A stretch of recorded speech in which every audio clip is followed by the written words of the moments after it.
Hello everyone, welcome back to Inside 201.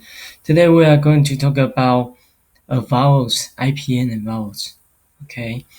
Um, at the very beginning, let's do a review on the English consonants.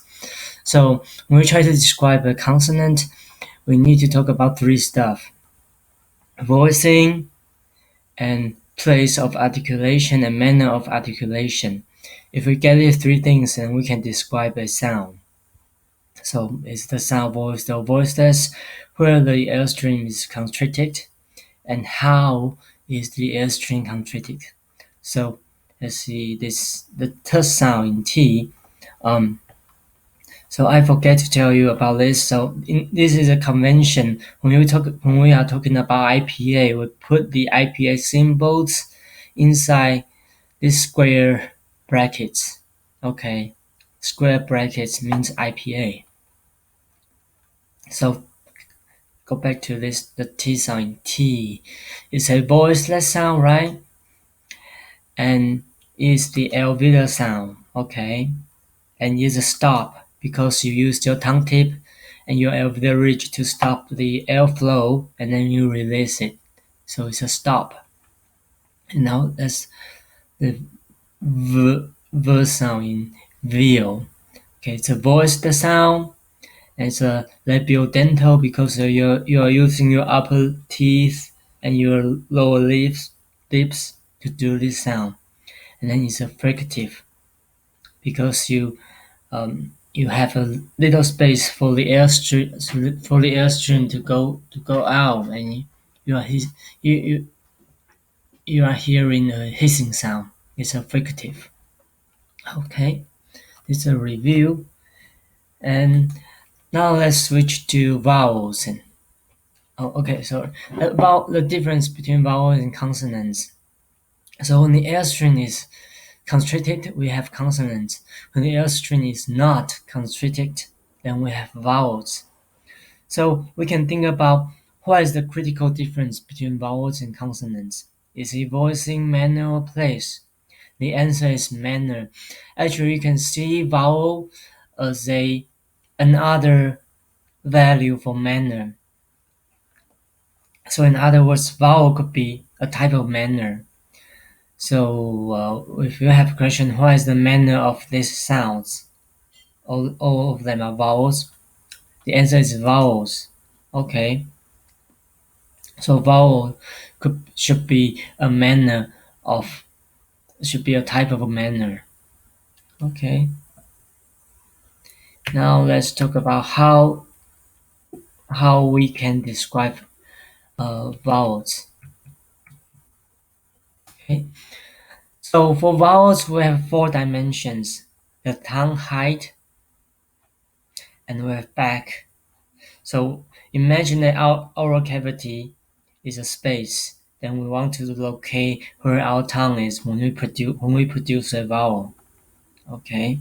So we have height and backness, and then we have roundedness. Roundedness means whether your lips are rounded or not.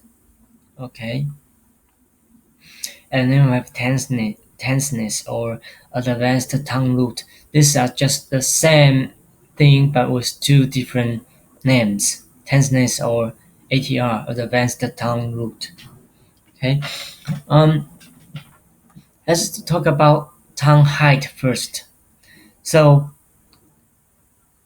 here is high, mid, low. We have E sound. E sound is very high because it's in this. If we imagine that this is your mouth and your teeth will be right here, upper T, lower T, and E sound is pronounced like in this position. Uh, E sound is produced in this position. On the other hand, A sound is very low here. So we have height, and then we have another distinction, uh, backness. We have E here, and we have U here, right? So E is very front, and U is very back. And another critical difference between E and U is whether your lips are rounded. For E, you did not round you did not round your lips. But for U sound, your lips are rounded. Okay, and then another value is tenseness. This is a little bit abstract. So let's compare these two sounds. They are at the same location, high front vowels, and the only difference is the tenseness or ATR. For E sound, E is a plus ATR, a tense sound, and E is a lax sound. Is minus ATR. And the critical difference is that when you pronounce this E sound, you move your whole body of tongue forward. E. And you have to use the muscle in your jaw to produce this sound. E. To push the whole body of your tongue forward. However, for this sound, your jaw is very relaxed and your tongue is in the normal position. And A sound and is the same thing. The only difference is whether the body of your tongue is pushed forward. Okay, and we are going to talk about this very soon. So again, let's take a look at Dr. Yvonne Ashworth's lecture about vowels.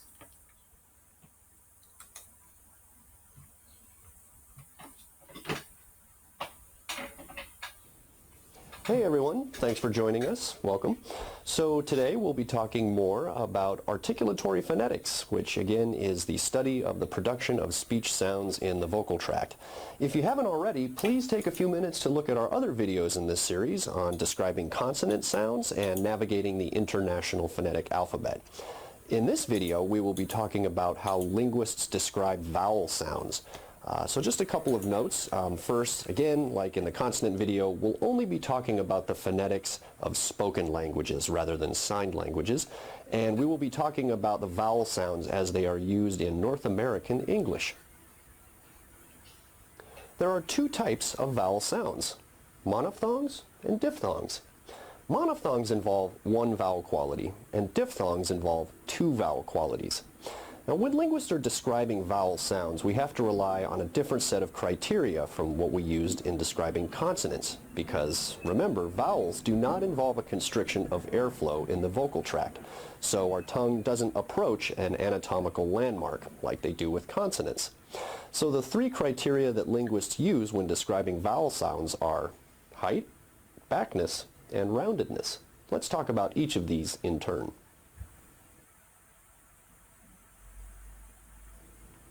Height refers to how high or low the tongue is in the mouth when producing the vowel. For example, consider the vowel sounds E and Ah. If you say both of these vowels in succession, you should feel your tongue going up and down as you say E, Ah, E, Ah, E, Ah. In terms of height, vowels are either considered high, mid, or low.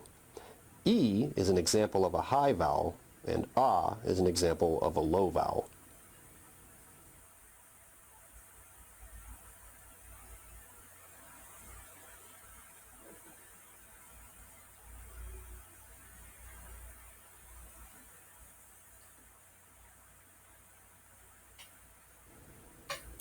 Backness refers to how far front or back the tongue is when producing the vowel.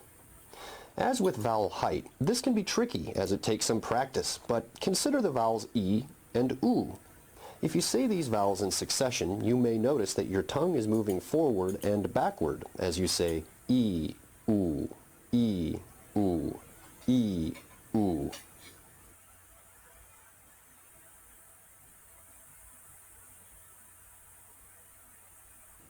In terms of backness, vowels are either considered front, central, or back. Remember that E is a high vowel, but it's also a front vowel, while U is a back vowel. The third criteria that linguists use when describing vowels is roundedness. Roundedness means whether or not the lips are rounded when producing the vowel. Now this is something that's very